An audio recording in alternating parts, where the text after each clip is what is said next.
On August 15th, 1971, a quiet Sunday evening, President Richard Nixon took to the airwaves, preempting the most popular television show in America to announce his new economic policy. The government was imposing national price controls and a steep surtax on foreign imports and banning the conversion of dollars into gold. The country was in the midst of a crisis, the result of an ongoing currency war that had destroyed faith in the U.S. dollar, and the president had determined that extreme measures were necessary. Welcome to episode 8 of Kevin's Novel Ideas. Happy New Year. Welcome to 2016. I thought I'd start the new year on a light note talking about currency wars. So I've read a couple books starting in this year, one about how the robots are going to take us over, and another called Currency Wars, the making of the next global crisis. So just a bit of warning if you don't want to get freaked out, although I suggest listening to it. But just a little bit of warning that this is going to be sort of an economic discussion, but hopefully in layman's terms, and also kind of a little bit of a wake-up call as we head into 2026. I'm thinking that there's lots of things going on in the world. There's lots of changes. And this is one of the things I've kind of kept my eyes on as an economist over time and somebody who's spent his years in finance as far as his career goes. And so I thought this book was interesting and I thought I would share it with you. And hopefully you'll get some information about the current thinking and what the author's thinking is on the topic, and sort of also kind of get a view on currency in general and the U.S. dollar. I just kind of back up. We all kind of take things for granted that we live in the United States. I think most of us, unless I have a lot of international listeners, the U.S. dollar has kind of been the reserve currency, the prominent currency in the world during our lifetimes. And I think recently, through the bouts of inflation that we've had and kind of the increase in debt and some of the things we've seen more recently with the price of gold and some of the things that Donald Trump has done as far as tariffs and trying to push back on the rest of the world, it's kind of raised our awareness of some of this and how it might affect us in our personal lives. We always think of some of these things as kind of amorphous. Other people are dealing with it, but they do really have an impact on our personal lives and our families. When you think of things like the Great Depression, which I'll talk about a little bit, and how currency wars affected that, and kind of looking into the future on where we're at as a country here in the United States and some of how this might play out in the future. So at least we can have an awareness of it. I'm not suggesting people freak out about it, but I'm always one who thinks awareness is the first step to actually doing something about something.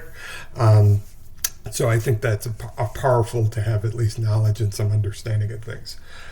So that's why I think we care, because we all have our retirements, our savings, our whatever we have is tied up in U.S. dollars, and it's sort of important to understand how that interacts with the world economy and some of the steps that are currently being taken or have been taken that might impact us down the road. So I started out with the introduction. So the name of the book again is The Currency Wars, the Making of the Next Global Crisis. The author is James Rickards, whose Wikipedia says he's a American lawyer, investment banker, media commentator, and author on matters of finance and precious metals. He's got a law degree. He's got a doctorate, Juris Doctorate from the University of Pennsylvania, a law degree in taxation from New York University School of Law. He's had senior positions, Citibank, hedge funds, consulted with the government. So he's very versed in what he's talking about here. I think he's also done some currency trading. So looking at his background, I think he can speak well as to what he sees. He's been like I said, a long time in the business and having to deal with this stuff. So, and I started out with President Nixon responding to a crisis as part of a currency war that occurred in the 60s and early 70s. And importantly, he's the one who kind of ultimately took us off, quote unquote, the gold standard. And we've heard about, I don't know if you've heard about it, but I think most people understand that at some point our dollar was tied to actual gold. It wasn't one for one at any time. I think at the height it was about, you could turn in a dollar for roughly at 40% of our currency was covered by uh, gold reserves, sort of in Fort Knox. We still have gold in Fort Knox. I think right now, I read in the book that the percentage was about 17%, that the US dollar, but I think that's kind of gone up as the value of gold has gone up recently. And we could talk about that a little bit more. But historically, at least from, and I'll get into a little bit of the history here so you understand sort of the history of the gold standard. So the gold standard, as he says in chapter 3 of this book, some nations have been on the gold standard since well before 1870, including England in 1717, Netherlands in 1818, but it was in the period after 1870 that a flood of nations rushed to join them, and the Gold Club took on its distinctive character.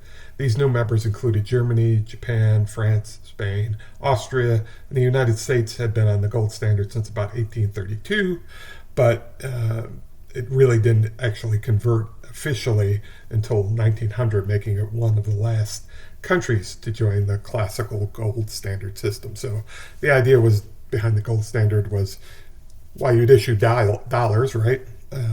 Or any kind of currency, that you'd actually have the precious metal of gold to kind of support what currency you were issuing. And I think prior to that, I think that kind of developed from, we sort of were using gold and precious metals over millennium for trade. Clearly, we started with barter early on, and then we converted more to precious metals over time. And then, as the world expanded during the Renaissance, and obviously the expansion into the New World in America, we started to use more fiat currency, is what they call it, which is kind of paper money. And so once we started issuing paper money, that they tried to tie the paper money to the gold standard. So trying to tie the new type of currency with the old type of currency. And so we did that for roughly 100 years in various forms. And there were various currency wars that the author brings up during those periods of time. Actually, he kind of details 3 separate currency wars where ultimately what happens is countries start going off of those gold standards. And one of the currency wars that people might be most familiar with was during the period between World War I and World War II. I think he determined that to be currency war number 2, I believe, or currency war number 1, where we obviously, after World War I, the Treaty of Versailles was signed, and there were various reparations that Germany had to pay. Germany sort of debased its currency to kind of help and repay those debts, and that kind of led to kind of a spiral with debasement of currency. And even though everyone was kind of on the gold standards, they kind of went off of it for a period of time. And we'll talk about kind of the reasons driving for that during those periods of time. So during those interim years, and then we had the Great Depression during the 1930s, and lots of scholars will say that a large cause, or a key cause of the Great Depression, was that we were tied to the gold standard. So as you kind of learned from COVID and the financial crisis in the recent years, governments during a crisis, such as the bank runs or the stock market crisis and the Great Depression, the way to kind of get the economy going again is kind of to either through monetary basis, putting a lot of lowering interest rates and putting money flow, or through fiscal means, through government spending, to kind of get the economy out of it.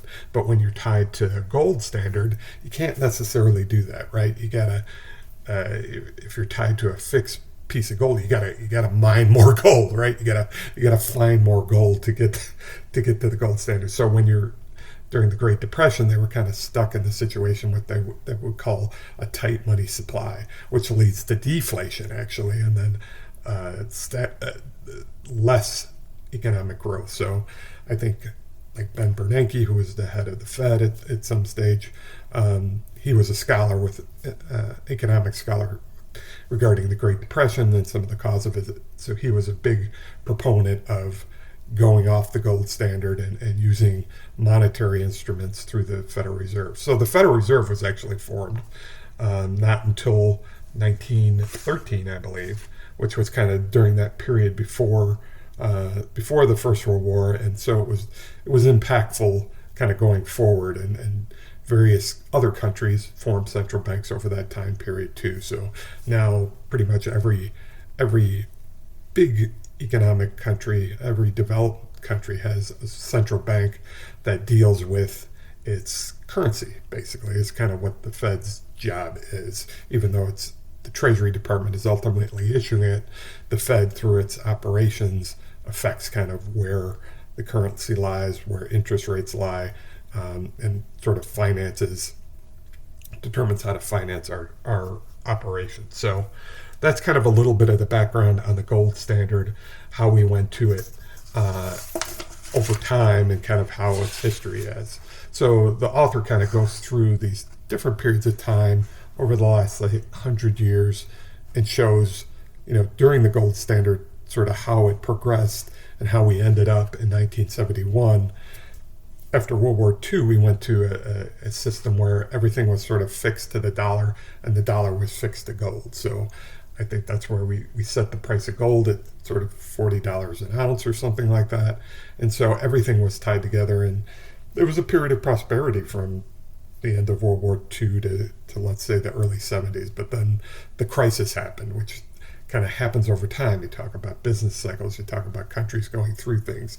And again, that crisis was formed when people said, well, we don't want to be tied to the dollar anymore. We don't want to be tied to this kind of fixed regime. We want more control over our country and our currency. So they started to do things where they were buying gold and the price of gold was going up, and or that they were issuing in developing countries, they were issuing more currency and devaluing their currency and things like that. So it works until it doesn't work. It's kind of the overall theme of it. And so that's when he talks about the currency wars, when it stops working and countries start fighting quote unquote wars through the use of their currency. And I'll talk about where we're at currently, which he kind of details as the kind of third currency war, even though we're now off the dollar, the gold standard, so to speak. So let me get back to a little bit of this and kind of explain why currency wars occur, because we've talked a little bit about over time how they have occurred, but why do they occur? And so in chapter 3, he does a really good job of kind of explaining how this happens from an economic basis. So at the heart of every currency war, he says, is a paradox. While currency wars are fought internationally, they are driven by domestic distress, which is kind of what I had indicated.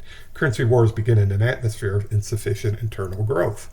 The country that stouts down this road typically finds itself with high unemployment, lower declining growth, a weak banking sector, and deteriorating public finances.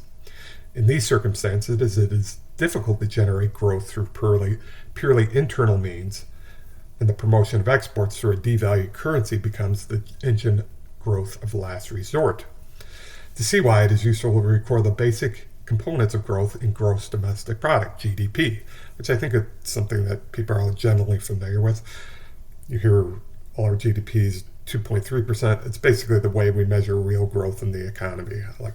And there's an equation that measures it. So here's the equation. The components of GDP are consumption, so what we spend, business and consumer consumption; investment, so when a business buys a building or a piece of equipment;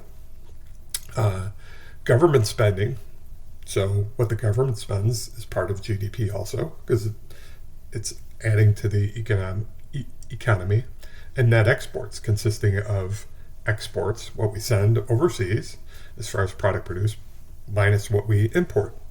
And so that's so GDP equals C, consumption, plus investment, plus government spending, plus exports minus imports. So just kind of pulling back here, and I'll go into it a little bit more and finish that paragraph. But when you think of what Donald Trump is doing with tariffs, he's trying to increase our exports, sort of make our goods, make us less reliant on imports. That helps growth, right? You're negating the imports from your equation, so it makes goods in this country more expensive, right? If he just adds a tariff to it, and therefore it also has us buy internally. We're not necessarily bringing more imports in, right? How you bring more imports in is you devalue your current, or how you also bring more exports out is to devalue your currency, right? So if and I'll go through it. He gives a good example with cars, but that's the way we play with that equation a little bit, because consumption and investment, you try to encourage that maybe through tax policy, driving growth in jobs to help consumption, maybe investment in infrastructures, government spending. But now we seem to be focused, as he points out, on the exports and imports side of the equation. An economy that is in distress will find that consumption is either stagnant or in decline because of unemployment. Consumption is tied to jobs, as I mentioned, an excessive debt burden, or both. So if people are stretched financially, they've got credit card debt, they've got mortgage debt, they're not going to consume as much. Same thing with businesses, right? Investment in business, plant, and equipment and housing is measured independently of consumption, but is nevertheless tied closely to it. A business that will not invest in expanded capacity unless it expects consumers to buy the output, either immediately or in the near future. So consumption and investment are tied. Thus, when consumption lags, business investment tends to lag also. Government spending can be expanded independently when consumption and investment are weak. Indeed, that is what Keynesian-style economics recommends in order to keep an economy growing, even when individuals and businesses move to the sidelines. The problem is that governments rely on taxes or borrowing to increase spending in a recession, and voters are unwilling to support either at a time when the burden of taxation is already high and citizens are tightening their own belts.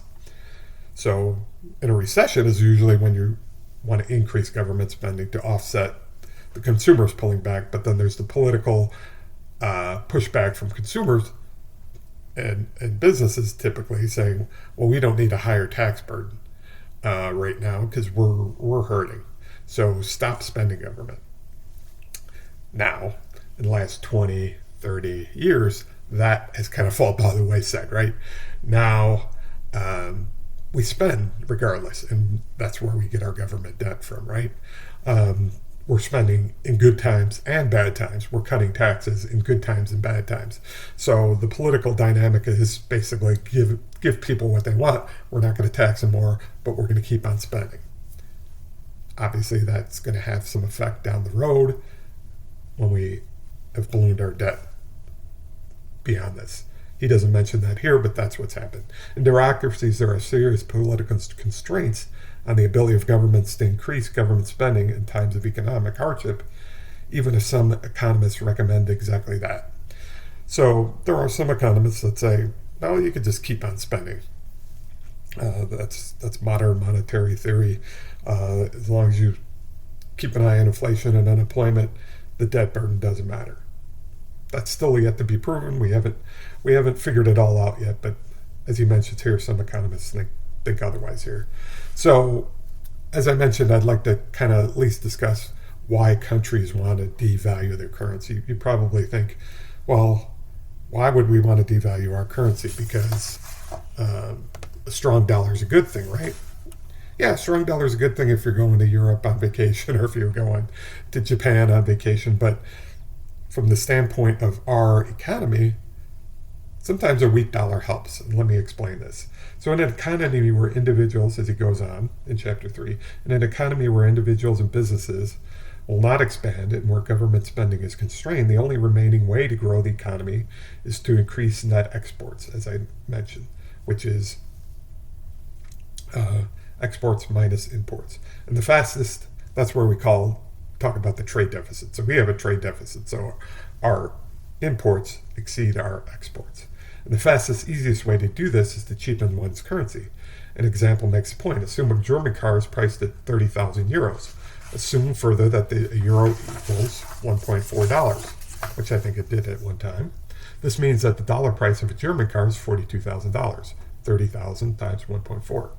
Assume next the euro declines to 1.1, which I think it's also declined to. I think it's now like 1.17, 1.18.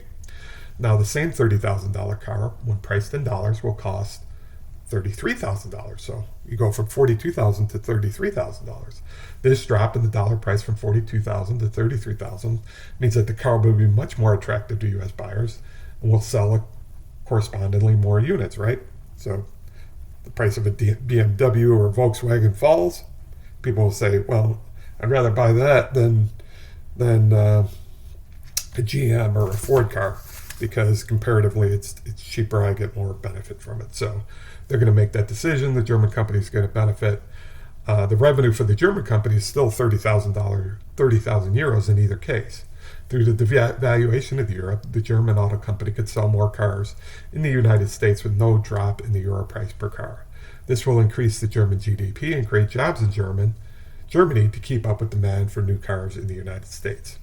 So you kind of see that it's a very simplistic way to describe it, but it's a powerful way to see how that can drive growth and increased employment in a country by devaluing their currency.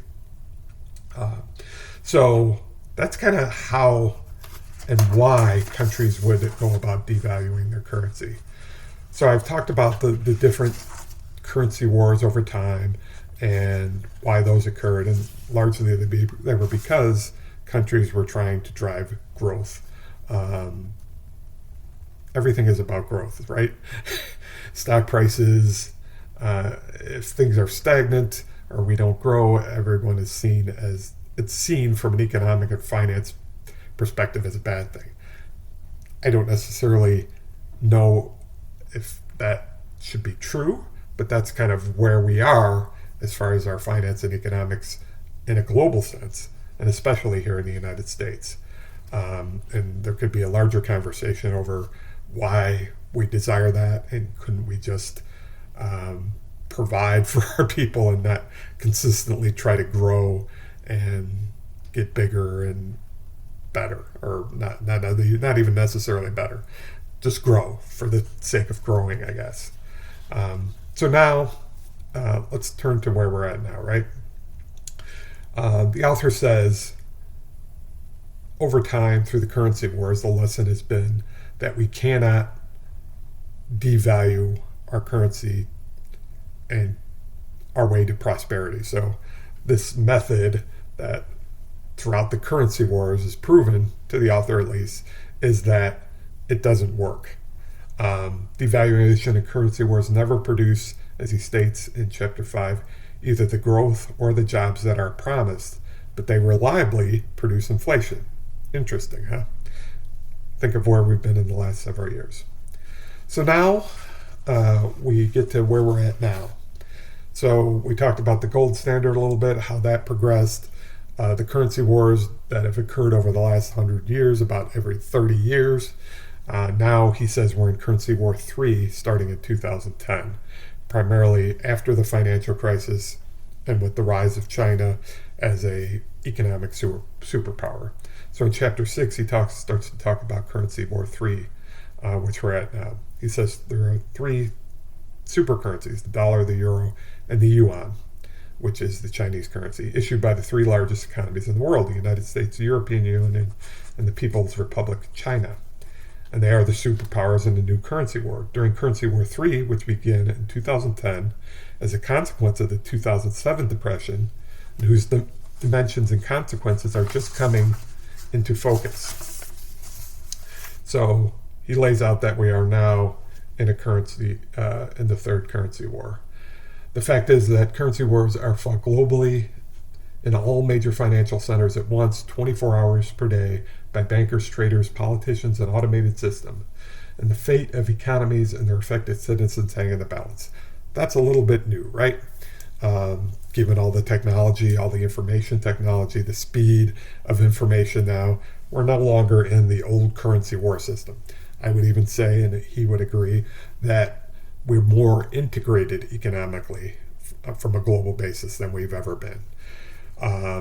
Countries are talking about pulling away from that. Obviously, now there's more nationalism rather than internationalism going on. But I would say globally, we're sort of more interconnected. I think some of the pieces are shifting around, different alliances are being formed, but we're still pretty well globally connected. COVID has kind of pulled that a little bit apart, as we kind of saw some of the issues with being so globally dependent. But I say generally we're still sort of in a little bit in the same place that we were, let's say, in 2010, as he points out. So he talks about this new currency war. He said it will be fought over the relative values of the euro, the dollar, and the yuan. And this will affect the destinies of the countries that issue them as well as their trading partners. The world is now entering its third currency war in less than 100 years.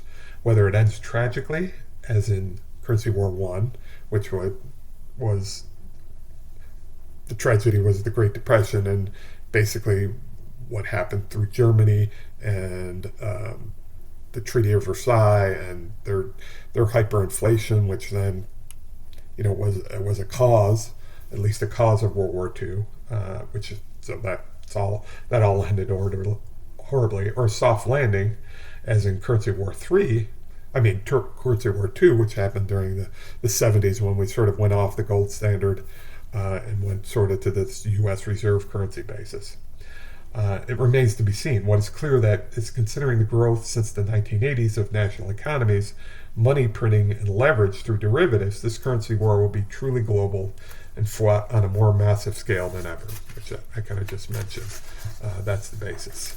So today the risk of the collapse of the monetary system itself, a loss of confidence in paper currencies, and a massive flight to hard assets.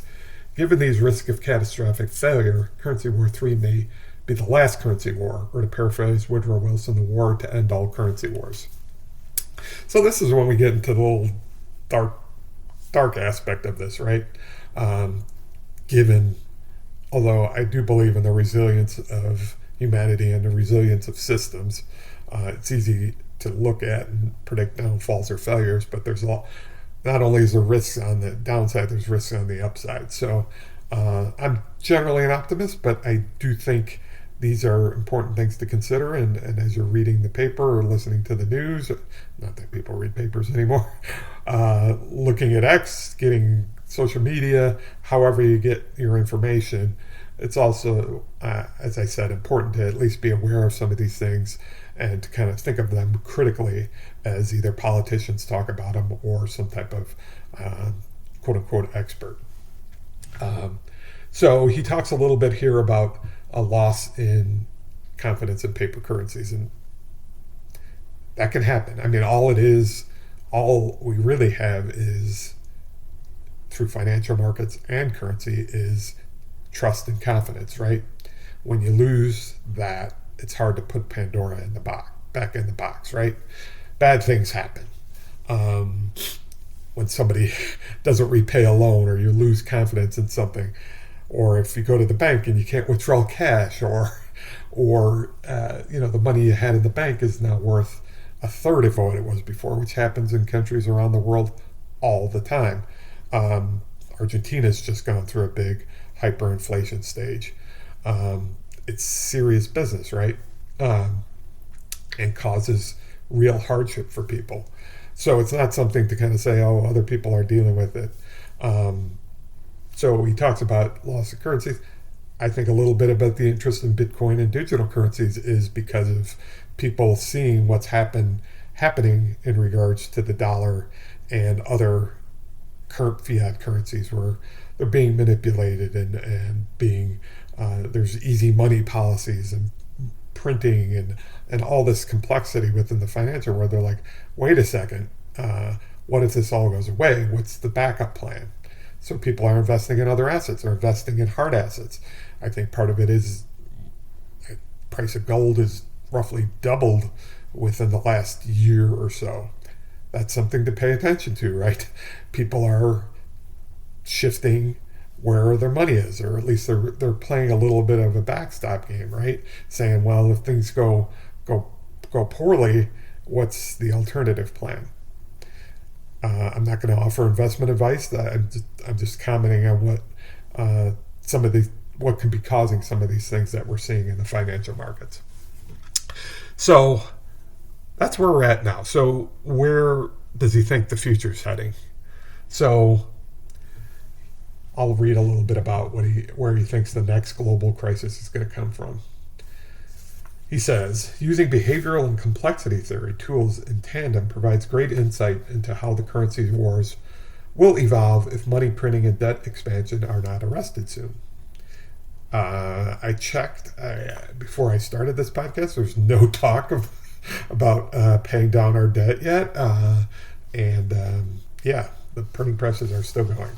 So the course of the currency war will consist of a series of victories for the dollar, followed by a decisive dollar defeat. So he's saying the victories, at least as the Fed defines them, will arise as monetary ease creates inflation that forces other countries to revalue their currencies. So maybe we're in the victory stage now, right? He's saying it will happen. We'll see growth. We'll see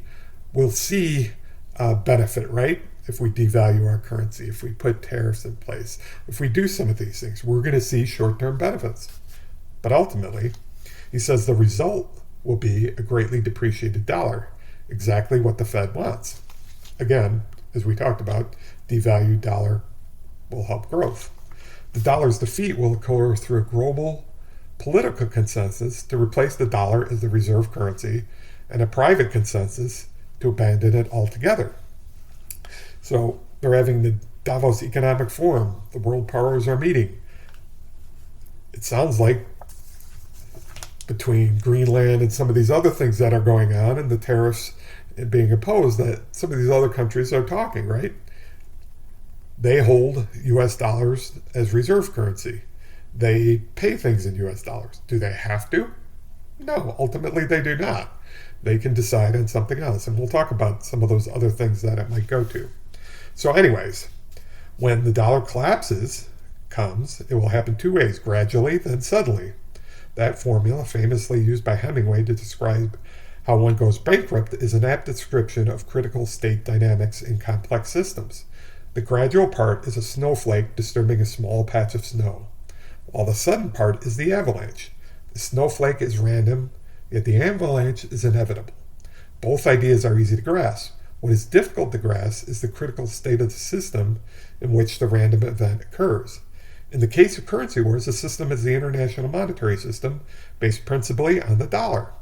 Every other market, stocks, bonds, and derivatives, is based on the system because it provides the dollar values of the assets themselves. So when the dollar finally collapses, all financial activity will collapse with it. Faith in the dollar among foreign investors may remain strong as long as U.S. citizens themselves maintain that faith. However, a loss of confidence in the dollar among U.S. citizens spells a loss of confidence globally. A simple model will illustrate how a small loss of faith in the dollar for any reason can lead to a complete collapse in confidence. So again, like I said, it's faith and belief. And as long as everyone believes, or a good majority of the people believe, but once you hit that kind of critical point, similar to the snowflake falling, the last snowflake falling on the avalanche, it can happen quickly after that. That's what I would say is the scary part, because you can sort of see the light of the train, but you don't know when the train's going to get to you. And that's really a critical component of economic systems, right? It's easy to say that, a recession is coming. It's harder to predict exactly when, right? This might be 100, 200 years off. It might happen next week. Hard to predict that, which is kind of what he's saying in that equation. So he goes on, as in all my book reviews, he goes on and talks about a lot of other things happening economically, income inequality, the rise of oligarchs and elites controlling governments, and what he calls rent-seeking, what we call in economics rent-seeking, using governments to get subsidies or special deals or tax breaks or whatever you want to call it that we're seeing within our government. He talks all about that and kind of rolls it into this whole idea of currency wars and what's driving it. So he offers three paths to kind of how we go from here. He calls one simplification, the other conquest, and number three is collapse. So he says you have three choices at this point where we get to on our civilization. And he talks about civilization collapse and the Roman Empire. It's really interesting stuff if you're interested in societal and civilizations and kind of the long history of man, or at least the short history of man. It's interesting stuff, but I'll leave that to you if you decide to read the book. But I found it interesting. So he's saying, as far as this goes, he's saying there's three ways to do it. So simplification is a voluntary effort to descale society and return the input-output ratio to a more sustainable and productive level. An example of contemporary simplification would be to devolve political power and economic resources from Washington, D.C. to the 50 states under a reinvigorated federal system. So decentralize our power, probably reduce our debt, reduce the size of our financial system probably, and the complexity of it. I'm thinking when he speaks of input-output, he's talking about more creating actual things rather than creating wealth or paper wealth. We need to kind of get back to that. I think that's what he's talking about, simplification. So there's a path there, right? If we institute policies and drive in that direction, we could decide to drive in that direction. The other would be conquest. Conquest is the effort to take resources from neighbors by force in order to provide new inputs. Yeah. Venezuela, Greenland, you name it. So that's an option, right? He's saying that there's three options here. So when you're reading the paper, you're hearing about these things. Don't take them in isolation. Think about this. Currency wars are just an attempt at conquest without violence. So he's also putting currency wars into that conquest. Not only is it kind of physical, Venezuela and Greenland would be physical resources, right? Oil, mineral rights, whatever you want to call it. Collapse is a sudden, involuntary, and chaotic form of simplification. So you either do it the easy way, not the easy way, or the hard way, right? Not that simplification is easy, but he's basically saying if it collapses, we're going to go back to simplification, right? Because we'll be forced in that way. Not a way I want to see happen. Not a way. I don't think anything is inevitable, and neither does he. So, and that's what he points out in chapter 10 here. So he says the worst case dynamics are daunting, but they are not inevitable. It is not too late to step back from the brink of collapse and restore some margin of safety in the global-based dollar monetary system. Unfortunately, the deck is stacked against common sense solution by the elites who control the system and feed at the trough of complexity.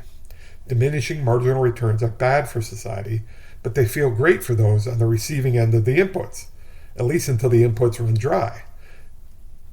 Today, the financial resources being extracted from society and directed towards elites take the form of taxes, bailouts, bailout costs, mortgage frauds, usurious consumer rates and fees, deceptive derivatives, and bonuses. As citizens are crushed under the weight of this rent extraction, collapse grows more likely. Finance must be returned to its proper role as the facilitator of commerce rather than the gross end in itself.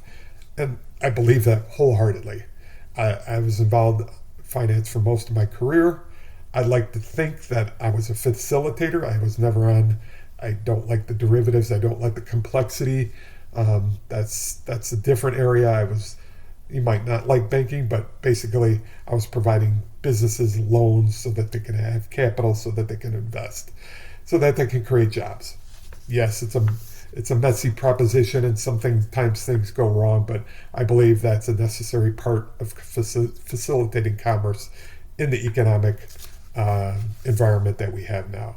I also believe that betting on oil prices or betting on foreign currencies and all that stuff that goes on that doesn't really provide any value, which then makes the whole system more risky, I think we need to back away from that. And I think he does too, which is interesting since he's made his whole career, it's kind of the catch-22. I think he made a lot of money off that system, and now he's criticizing it. But so be it. So what about the dollar? And he goes in and he says recent data, chapter 11, he says recent data show the U.S. dollar comprising just 61% of identified reserves, while the next largest component, the euro, weighs in at over 26%. The International Monetary Fund report shows a slow but steady decline for the dollar over the last 10 years. In 2000, the dollar comprised 71% of total identified reserves. This decline in reserve status has been orderly, not precipitous, and is consistent with the expansion of trade between Europe and Asia and within Asia itself. So, although the dollar is not being used as much as reserve currencies, he's kind of saying it hasn't been precipitous and there's been a reason behind it. So, and I think in recent years we've generally seen a fairly strong dollar, and I think politicians have kind of pointed that out. In fact, one of the main arguments with China is that they devalue their currency, the yuan, and that has helped them become the export champions of the world and driven growth in their economy. And eventually that comes to roost, right? I think it's been more steady lately, but like in the early 2000s, they were driving their growth for devaluing their currency. So the number one of the solutions he offers is he offers three kind of solutions. So one of them is the plausible and fairly benign conclusion that a world of multiple reserve currencies with no single dominant currency may once again be in prospect, this time with the dollar and euro sharing the spotlight instead of the dollar and sterling. The view also opens the door to further changes over time, with the yuan eventually joining the dollar and the euro in a co-leading role. So this is kind of a slow movement towards a multi-currency basis. This is the good view, right? The optimistic view that countries will kind of decide with certain international institutions to kind of back away from the brink and kind of re-level the playing field, get away from these currency wars, and kind of share it a little bit more as different economic powers. Because the European Union really came into existence in the late 90s, so they're pretty new, and China really came about in the early 2000s. So it's sort of like add them to the mix it with the dollar, and we kind of have all these different reserves, which and in the end might be more stable and self-sustaining, right? That's solution number one, and is an optimistic view. Solution number two would be to create a whole new currency, and he suggests that the International Monetary Fund could do that. They've kind of done that in the past with making loans and things like that to developing nations. So that's a possibility. I don't think it seems a little bit more complicated than combining three currencies as the reserve currency. And number three, which is the one he favors, is kind of a return to the gold. He says a studied, expertly implemented return to the gold standard offers the best chance of stability, but commands so little academic respect as to be a non-starter in current debates. Nobody's talking about it. This leaves chaos. Oh yeah, that's right. The fourth possibility is chaos. So he believes if we kind of go back, give the gold standard another shot. I don't necessarily know how easy that will be to implement, but I guess we could set a price for gold that would be much higher, and maybe that's why the price of gold has been going up, because if we do that, the price of gold is going to skyrocket, because to cover the currencies that we issued with gold, there will be a great demand for gold, right? So maybe you want to invest in gold. He talks about people who are gold advocates and kind of the debate that goes back and forth there, and that's an interesting part of it. But definitely he thinks gold is the best of the remaining choices. And then he talks about chaos as being a strong possibility. So he says in conclusion, this leaves chaos as a strong possibility. Within chaos, however, there is a second chance to go for gold, albeit in a sudden, unstudied way. Finally, there is just chaos followed by something worse. The collapse of the dollar might be a particularly trying catastrophe of its own or occur as part of an even larger collapse of civilization. It might merely mark a turning away from the excesses of paper money or be a milepost on the way to a maelstrom. None of this is inevitable, yet all of it is possible. And I agree. It's not inevitable, and it's possible. Now, the probabilities of it, I don't know. Like I said, that's the tough part of predicting it. That's the tough part of economics, is predicting timing and how things will roll out. You can make comments about what you're seeing. You can say, well, this appears bad, this appears good. But the inevitable result, it's not inevitable. To kind of conclude, John Maynard Keynes, probably the most famous economist from the 20th century, famously remarked, "There is no subtler, surer means of overturning the existing basis of society than to debauch the currency. The process engages all the hidden forces of economic law on the side of destruction, and it does it in a manner which not one man in a million is able to diagnose." So there gets the problem of prediction and forecasting. All he's saying is that he knows the basing currency is wrong, because then you lose faith, and when you lose faith, the system is exposed to collapse, and it's hard to see it before it happens, is the other part that he indicates there. So wise words from a wise economist. I think that's all I've got. I hate to end on that note, but again, I'm sort of an optimist. I believe we're fairly resilient. Yes, civilizations have come and gone. I don't necessarily think that we're towards that here, but there are many concerning circumstances from an economic, political, geopolitical perspective, as I'm sure we're all aware. And I just think a knowledge and awareness gives us power to do something different. So that's why I bring it up, not to depress anyone, but just to impart whatever knowledge or what I've learned in these books. And hopefully, if you are interested, I, again, encourage you to read this book, Currency Wars, The Making of the Next Global Crisis by James Rickards. It's a good read. You don't need a lot of economics to read it, but hopefully I've summarized it well here. And thanks always for listening, and look forward to wishing you a most prosperous and healthy and happy 2026, and I will talk to you on a future podcast.